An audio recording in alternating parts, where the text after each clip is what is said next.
Here again we are with a new topic, cross product of two vectors. In the last video we had seen the introduction and the addition, subtraction and the dot product of the vectors. So this video is there for you and we will discuss here the cross product. Before starting the cross product, let's recall the things. We have studied how to resolve a vector. Here, this is a vector A and this I have drawn a Cartesian x-axis and y-axis. Vector A is at an angle theta with the x-axis. We know that a vector in a plane has two components. So this vector in xy plane has two components, ax as well as ay. The value of ax, this is a cos theta, and the value of ay is a sin theta. This ay can be shown here as well. Now a particular thing. Here this component of vector A that you are writing ax, you will say that ax is along the x-axis, whereas vector component ay is perpendicular on x-axis. So you can call the vector A has two components. One component is along x-axis and another component on x-axis. So these are the words very important for the further studies. Another thing, vector A or any vector always has magnitude as well as direction. So this is the magnitude mod of vector A, and unit vector A is representing, that is A cap is representing the direction of vector A. So now we are starting with the cross product. Cross product of two vectors A and B. Here the two vectors are in a plane A and B. The two vectors are forming a plane here. So the cross product of two vectors A and B is defined as, this is the definition, AB sin theta n cap, where AB sin theta is the magnitude of the product, numeral value of the product, and n cap, this is the unit vector used for the purpose of showing the direction of product.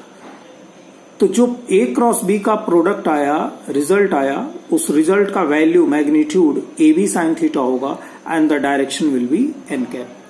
We will discuss how to find the direction of cross product, that is n cap कौन से direction को represent कर रहा है, east west north south up down, या आप लोग orthogonal vectors पढ़े हैं, आई कैप यानी एक्स एक्सिस, जे कैप यानी वाई एक्सिस, के कैप यानी जेड एक्सिस. तो वास्तव में ये एन कैप यूनिट वेक्टर कौन सा डायरेक्शन रिप्रेजेंट कर रहा है, we will study in detail about the direction of the cross product. पहले हम समझते हैं कि A cross B whose definition is AB sin theta n cap, उसका फिजिकल सिग्निफिकेंस क्या है. AB sin theta में आपको जो लिखा हुआ है magnitude, AB is the length of vector A, that is the magnitude of vector A, B is the length of vector B, that is magnitude of vector B, and theta is the angle between the two vectors. Physical significance की बात करते हैं. The physical significance of cross product of the two vectors A and B. Here the physical significance says that the cross product of two vectors is the product of magnitude of either of the vector.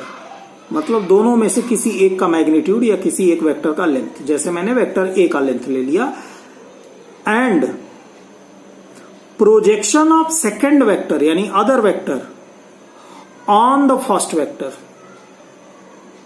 तो मैंने A लिया तो second vector हुआ B, so projection of B on A. तो ये आपका हुआ magnitude, and n cap unit vector आप दिखा रहे हैं डायरेक्शन के लिए। क्रॉस प्रोडक्ट और डॉट प्रोडक्ट में खास बात यह है कि जब हम क्रॉस प्रोडक्ट करते हैं तो जो प्रोडक्ट आता है, जो आंसर आता है, वो आंसर एक वेक्टर क्वांटिटी आता है, डायरेक्शन इंक्लूड करता है, मैग्नीट्यूड इंक्लूड करता है। जबकि जब डॉट प्रोडक्ट करते हैं तो ए डॉट बी का वैल्यू आता है ए बी कॉस थीटा, और उसमें कोई डायरेक्शन नहीं होता है। यानी कि डॉट प्रोडक्ट एक स्केलर प्रोडक्ट होता है और क्रॉस प्रोडक्ट एक वेक्टर प्रोडक्ट होता है। ये ध्यान में रखिएगा।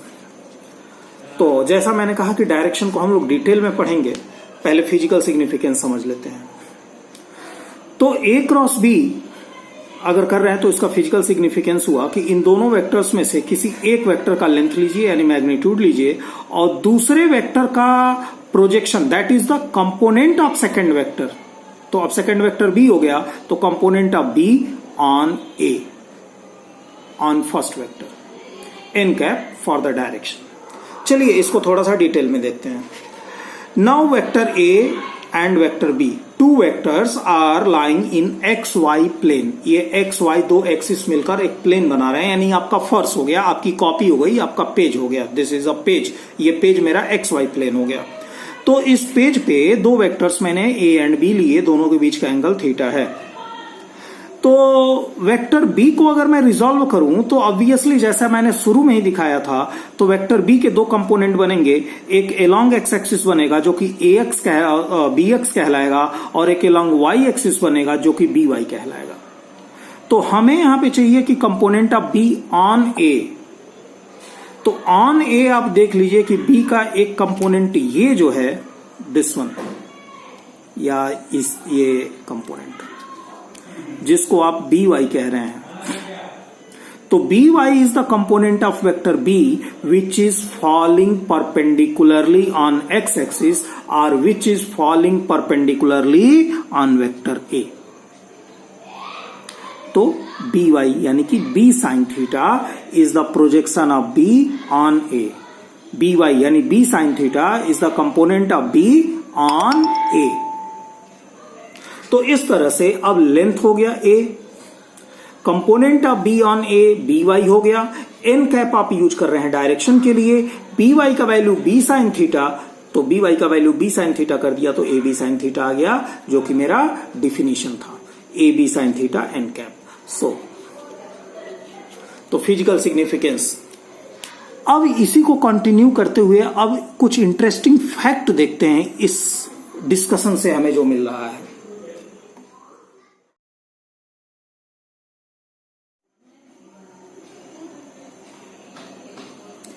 So consider here the two vectors A and B in XY plane, inclined at an angle theta. अब ये दो वेक्टर्स पे ध्यान दीजिए कि अगर इन दो वेक्टर्स के हेड्स को मैं ज्वाइन कर दिया तो इस तरह से मुझे ज्योमेट्रिकल फिगर, जिसको ट्रायंगल कहते हैं, ट्रायंगल मिल गया। Now just you see PR is representing the magnitude of vector A, that is we can write A as well. PQ is representing vector B magnitude, PQ is representing magnitude। और अगर मैं ये perpendicular खींच दूं तो this is the perpendicular on vector A। तो ये जो परपेंडिकुलर ऑन वेक्टर ए आपको दिखाई दे रहा है, आप इसको कहेंगे this is the component of vector B on A. देखिए फिजिकल सिग्निफिकेंस आ रहा है आपके सामने, physical significance of vector cross product. तो ये जो परपेंडिकुलर है, दिस इज वर्टिकल कंपोनेंट या वाई कंपोनेंट और component of B on A. और अगर हम कंपोनेंट निकालना जानते हैं तो बी वाई का वैल्यू जो होगा वो बी साइन थीटा होगा, बी का कंपोनेंट है। अब बात करते हैं कि चूंकि these two vectors A and B are forming a triangle, so what will be the area of triangle. तो area of triangle formula we know that for any triangle 1/2 base into height. तो जरा देखा जाए base क्या आता है। तो base तो यहां पे पी आर हो गया, इनटू हाइट, बी वाई आपका हाइट के रूप में नजर आ रहा है, यानी कि वर्टिकल कंपोनेंट ऑफ बी या कंपोनेंट ऑफ बी ऑन ए। अब अगर इसका वैल्यू मुझे रखना हो तो इसका वैल्यू देखिए, P R is the magnitude of vector A,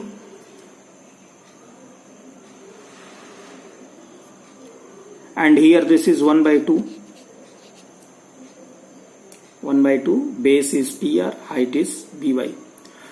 तो PR का वैल्यू हो गया magnitude of vector A and BY जिसको हाइट आप दिखाए हैं यहां पे, this is the component of B sine theta into 1 by 2। तो इस तरह से area of triangle 1 by 2 AB sine theta. और अगर क्रॉस प्रोडक्ट का डिफिनीशन याद है तो देखिए, A क्रॉस B का मतलब होता है AB sine theta N cap, जहां पे AB साइन थीटा यानी कि this is A cross B AB sine theta जो सिर्फ मैग्नीट्यूड है, तो आप इसको लिख सकते हैं 1/2 मैग्नीट्यूड यानी mod of vector A cross vector B। ये दो वेक्टर्स A और B हैं जो vector A and vector B जो इस ट्रायंगल को डिजाइन किए हैं। तो दो वेक्टर्स के द्वारा डिजाइंड ट्रायंगल का एरिया कितना होगा? सो 1/2 magnitude of A cross B, vector A cross vector B। तो ये काफी हमारा एक बड़ी अच्छा रिजल्ट आया। So this is the formula of area of triangle. तो physical significance of cross product के हेल्प से हमने ये सीखा। और भी कुछ चीजें देखते हैं जो कि काफी इंटरेस्टिंग है।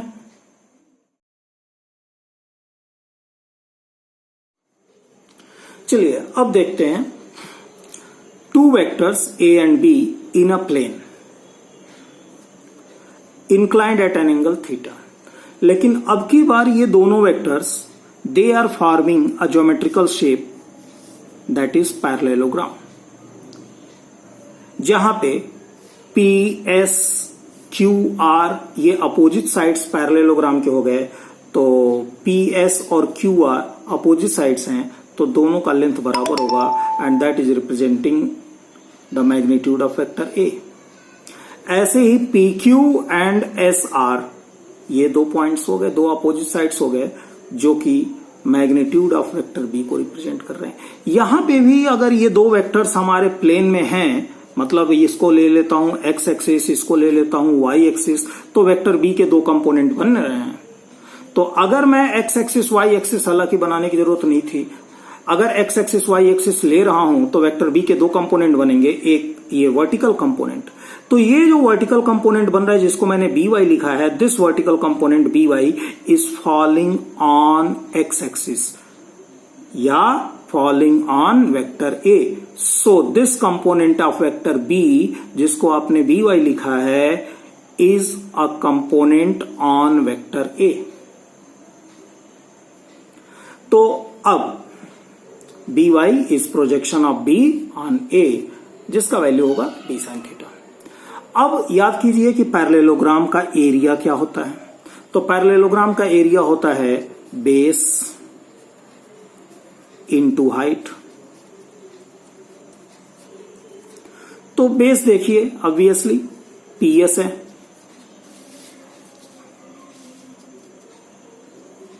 बेस है PS इनटू हाइट। हाइट इस पैरेललोग्राम का है by के बराबर, ये देखिए हाइट है by के बराबर। तो बेस हो गया PS और हाइट है by। अब इसका वैल्यू अगर मैं रखूं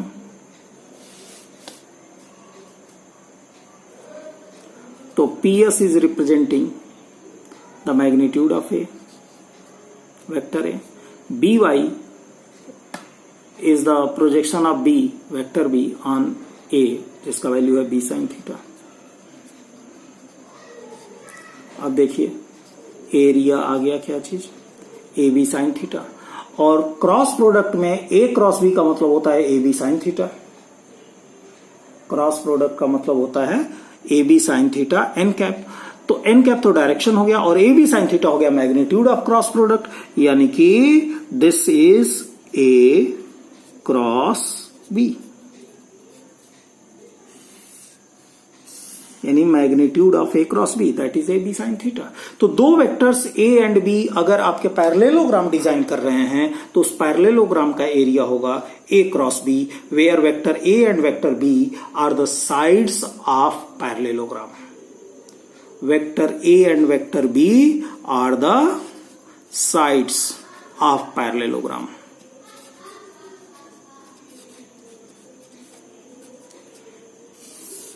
एक और पॉसिबिलिटी है, उसको भी देख ले।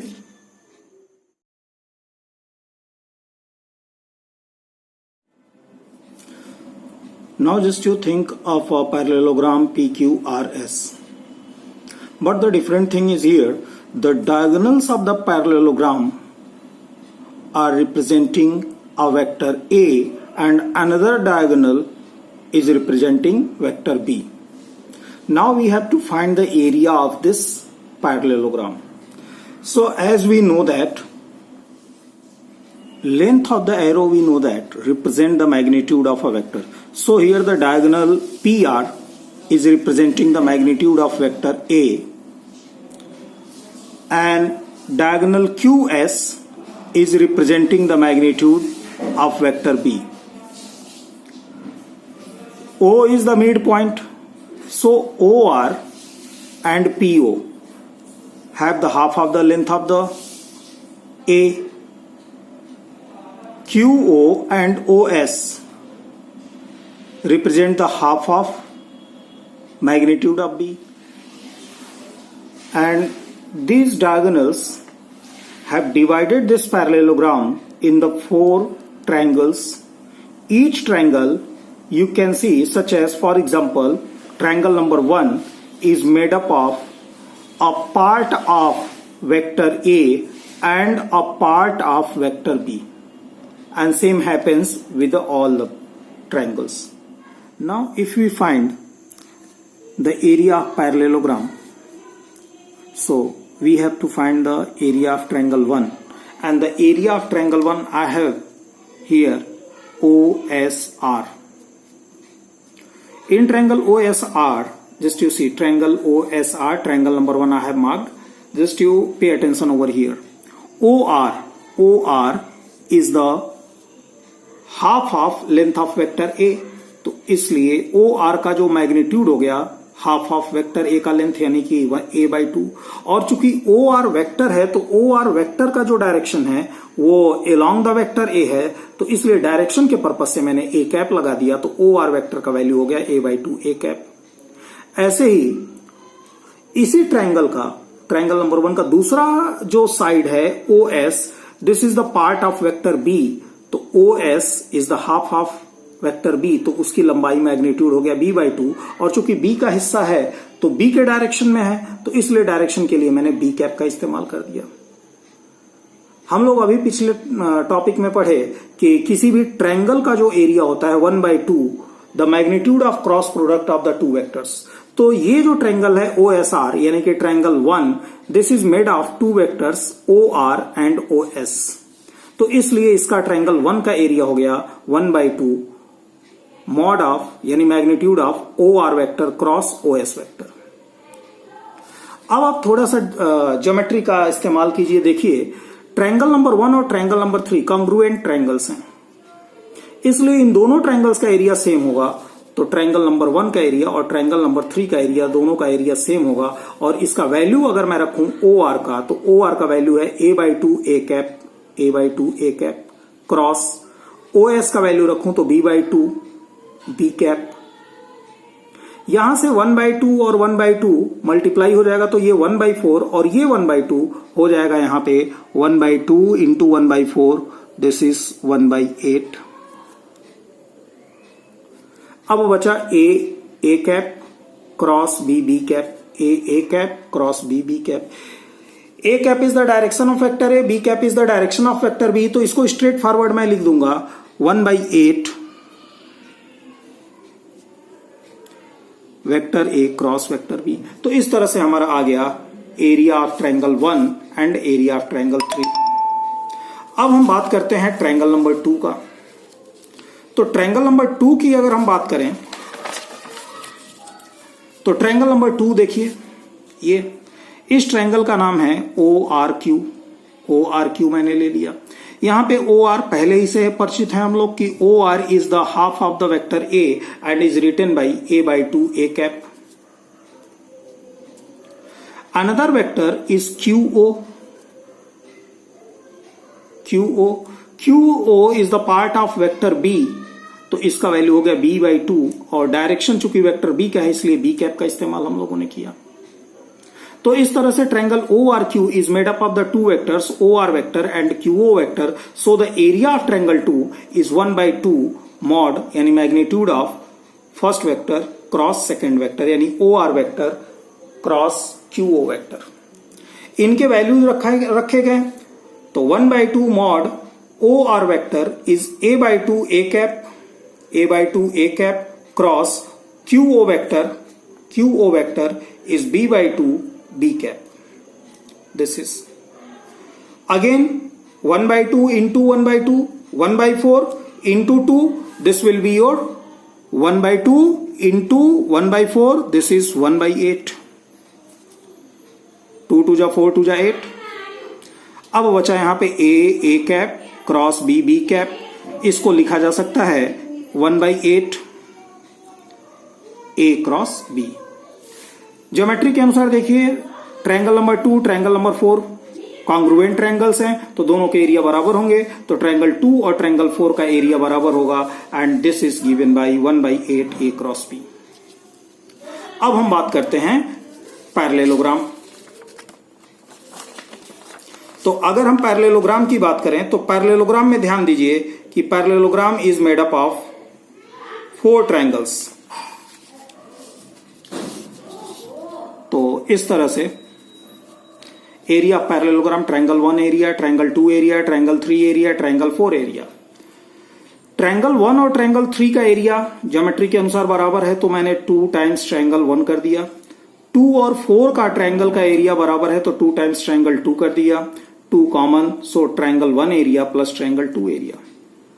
Triangle 1 area we have calculated here. Triangle 1 area is 1/8 A cross B in the mod. तो ट्रायंगल 1 का एरिया हो गया 1/8 A cross B in the mod. Triangle 2 की एरिया चेक करते हैं तो ट्रायंगल 2 की एरिया हम लोगों ने निकाली थी। ट्रायंगल नंबर 2 का एरिया 1/8 A क्रॉस B।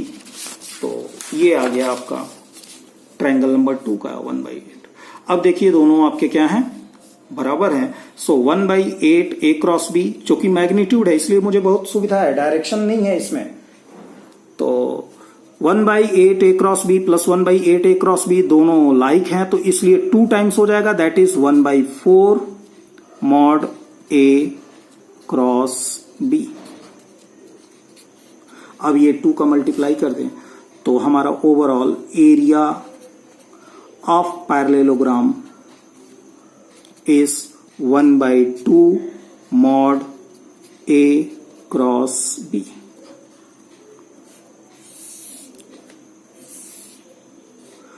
तो इस तरह से हम लोग पा गए कि what is the physical significance of cross product of two vectors.